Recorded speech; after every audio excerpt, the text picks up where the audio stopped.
आज के इस वीडियो में स्टार्ट करते हैं प्रश्नावली 15.1। बहुत आसान तरीके से मैं तुम्हें बताने वाला हूं, तो ध्यान से देखना। और तुमने अगर अभी तक भी इसका बेसिक का वीडियो नहीं देखा है ना, तो यहाँ पर आई बटन पर क्लिक करके तुम उस बेसिक को वीडियो को पहले देखो, ठीक है, ताकि वो समझने के बाद तुम्हारे पास ये प्रश्नावली जो है ना बिल्कुल हलवा लगेगी। क्या लगेगी? हलवा लगने वाली है, ठीक है। तो हलवा खाओ और मस्त रहो ना, ठीक है। तो वीडियो को पहले जा करके देखो। बेसिक का वीडियो अगर तुम्हारा क्लियर है तो यहाँ पर 15.1 में कोई दिक्कत नहीं आने वाली। टेंशन मतलब कि इसमें 25 क्वेश्चन है।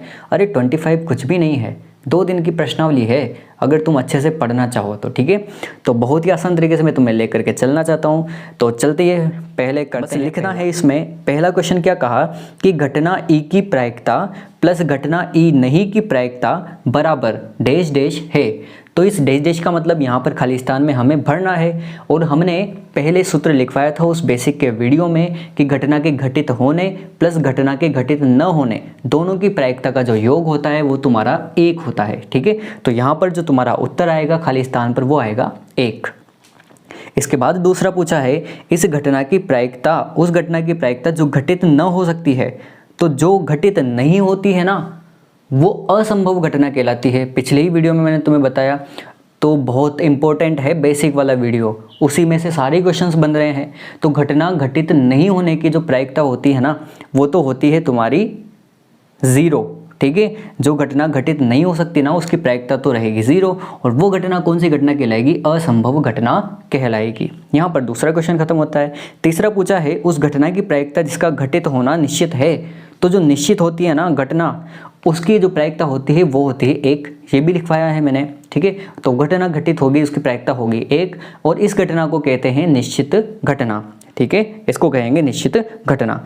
अगला क्वेश्चन है चौथा, किसी प्रयोग की सभी प्रारंभिक घटनाओं की प्रायिकता का योग जो होता है ना हमेशा 1 ही होगा, वो ध्यान रख लेना। किसी घटना की प्रायिकता 0 से बड़ी उसके बराबर होती है तथा 1 से छोटी या उसके बराबर होती है, इसे भी ध्यान रखना, ठीक है।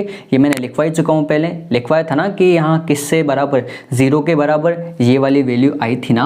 0 से तो बड़ी या बराबर हो सकती है इस घटना के घटित होने की प्रायिकता, या फिर 1 के बराबर या 1 से छोटी हो सकती है, ठीक है। वही इस क्वेश्चन में पूछा है, ज़्यादा नहीं। अब बात आती है क्वेश्चन नंबर 2 की। बहुत ध्यान से समझना, क्वेश्चन नंबर 2 क्या है? संप्रायिक क्या होता है? पहले ही समझा चुका हूँ मैं तुम्हें संप्रायिक क्या होता है, ठीक है। संप्रायिक होता है मतलब कहीं पर अगर 50-50% चांस है ना, आधे चांस है ना, तो वहाँ पर क्या लग जाएगी? संप्रायिक घटना तुम्हारी लग जाएगी। पहला क्वेश्चन क्या पूछा, ध्यान से सुनना और समझने की कोशिश करना, बस में इस क्वेश्चन का सॉल्यूशन आ जाएगा। पहला है एक ड्राइवर कार चलाने का प्रयत्न करता है। तो एक ड्राइवर समझ लो, तुम खुद को ही ले दो ना यार, ठीक है। तुम खुद हो, गाड़ी चलाने का प्रयत्न कर रहे हो, कार चलना प्रारंभ हो जाती है या कार चलना प्रारंभ नहीं होती है। अब ये जो घटना है ये घटना संप्रायिक है क्या? मैंने ये कहा था तुमसे कि जो संप्रायिक होगा वो संप्रायिक 50-50% चांस रखेगा। मतलब ये जो गाड़ी है ये चलना प्रारंभ हो रही है या नहीं हो रही है, गाड़ी चलना प्रारंभ हो रही है या नहीं हो रही है। अब तुम्हें देखना ये 50% चांस है और ये 50% चांस है क्या? अगर 50-50 हो तो तुम कह सकते हो कि ये संप्रायिक है। लेकिन यहाँ पर ध्यान रखना, जब भी हम गाड़ी स्टार्ट करते हैं ना तो ज़्यादातर चांसेस ऐसे होते हैं कि गाड़ी चलना शुरू हो जाती है, मतलब गाड़ी चलना प्रारंभ हो जाती है, जबकि गाड़ी चलना शुरू नहीं हो इसके कम चांस होते हैं। प्रैक्टिकल खुद करके देख सकते हो, ठीक है। ज़्यादातर चांस उसी के रहते हैं जब गाड़ी चलना हमारी शुरू हो जाती है। हाँ, वो बात अलग होती है कि गाड़ी में कुछ मिस्टेक आ रही है तो गाड़ी चलना प्रारंभ नहीं होगी, लेकिन प्राय गाड़ी चलना प्रारंभ हो जाती है, इसके ज़्यादा चांस हैं। मतलब ज़्यादा चांस किसके हैं? हाँ वाले के, नहीं वाले के तो कम चांस हैं। तो क्या ये दोनों 50-50% है क्या? 50-50% नहीं है। तो अगर नहीं है ऐसा तो ये घटना संप्रायिक नहीं है। दूसरा प्रश्न क्या कहा, एक खिलाड़ी बास्केटबॉल को बास्केट में डालने का प्रयत्न करती है, वह बास्केट में बॉल डाल पाती है, नहीं डाल पाती है? बहुत अच्छा क्वेश्चन है। एक चीज़ ध्यान रखना, एक नाम इसमें नोटिस करना, तुम्हारे पास जो दिया है ना खिलाड़ी वो होता है, अगर कोई क्रिकेटर है तो वो खिलाड़ी है ना क्रिकेट का, तो उसे उस खेल के बारे में बहुत ज़्यादा नॉलेज है, इसलिए वो उस खेल का खिलाड़ी है। तो यहाँ पर जो बास्केटबॉल खेलने वाला जो खिलाड़ी होगा उसे बास्केटबॉल के बारे में नॉलेज तो होगी, तो उसके ज़्यादा चांस होंगे ना कि अगर वो प्लेयर है वाकई में तो उसके ज़्यादा चांस होंगे कि बॉल उस बास्केट के अंदर चली जाएगी। ठीक है। ये बात अलग होती कि वहाँ क्वेश्चन में ये कह दिया जाता ना कि एक आम आदमी बास्केटबॉल का प्रयास कर रहा है तो उसके चांस क्या होंगे। तो जब आम आदमी डालेगा ना तो हो सकता है उसके चांस 50% हों, वो बास्केटबॉल में बॉल डल जाए और नहीं डले। इसके 50-50 चांस हैं।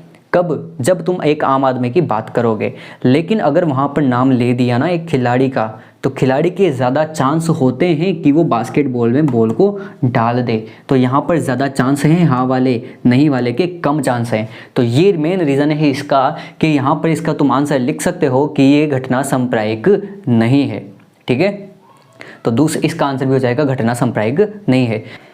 सत्य तथा असत्य प्रश्न का अनुमान लगाया जाता है, उत्तर सही या गलत होता है, इसका सांप्रायिक है या नहीं है।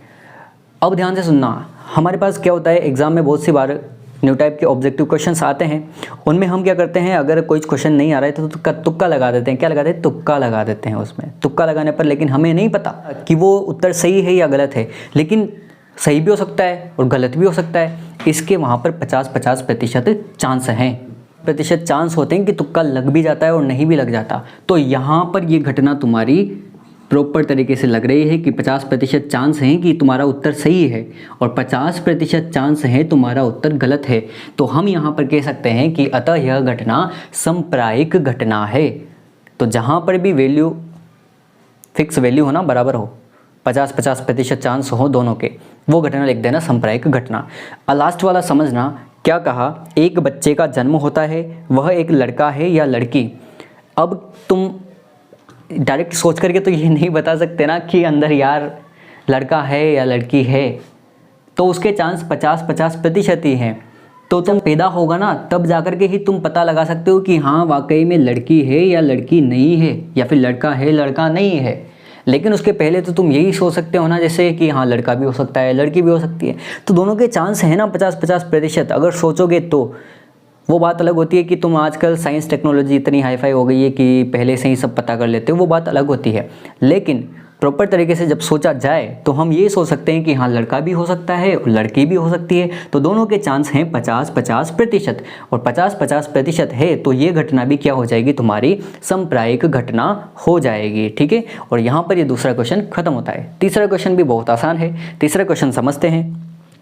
फुटबॉल के खेल को प्रारंभ करते समय यह निर्णय लेने के लिए कि कौन सी टीम पहले बॉल लेगी, इसके लिए सिक्का उछालना एक न्याय संगत विधि क्यों माना जाता है। न्याय संगत विधि का मतलब क्या होता है कि उस विधि से प्रॉपर तरीके से न्याय मिल जाए हमें 100%। ये नहीं कि आधा आधा निर्णय मिल रहा है, प्रॉपर तरीके से एक सॉल्यूशन मिल जाए। का उछालते हैं ना तो चित्त और पट, हेड और टेल दोनों आने की संभावना 50-50% होती है। अतः परिणाम जो है ना वो समसंभावी हैं, मतलब या तो हेड आएगा या टेल ही आएगा, दोनों में से एक आएगा ही आएगा। यहाँ पर सिक्का उछालना एक सांप्रायिक घटना है, इसलिए सिक्के को न्याय संगत विधि माना जाता है। बस इतना सा लिखना है। ठीक है, चौथा क्वेश्चन क्या पूछा कि निम्नलिखित में से कौन सी संख्या किसी घटना की प्रायिकता नहीं हो सकती है।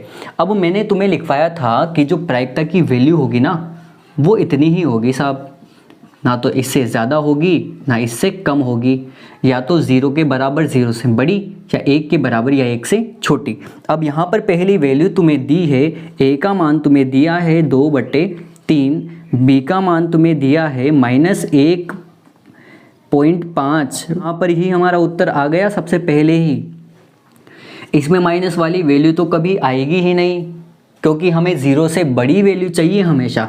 0 हो सकता है लेकिन 0 से छोटी नहीं होगी। 1.5 तो 0 से छोटा है ना, तो वो वैल्यू कभी भी नहीं होगी, इसलिए इसका उत्तर होगा -5वें क्वेश्चन पर। अब जाकर के तुम्हारा प्रॉपर क्वेश्चन आया है, जो हम 5वें क्वेश्चन में क्या दिया है कि घटना के घटित होने, पीई क्या है, घटना के घटित होने की प्रायिकता, पीई है घटना के घटित होने की प्रायिकता, वो दी है तुम्हें 0.05। तो ई डैश नहीं की प्रायिकता, मतलब पीई डैश नहीं की प्रायिकता हमसे पूछी है। तो हमें पता है ना एक सूत्र मैंने लिखवाया था कि घटना के घटित होने की प्रायिकता प्लस घटना के घटित नहीं होने की प्रायिकता, ये बराबर होती है 1 के।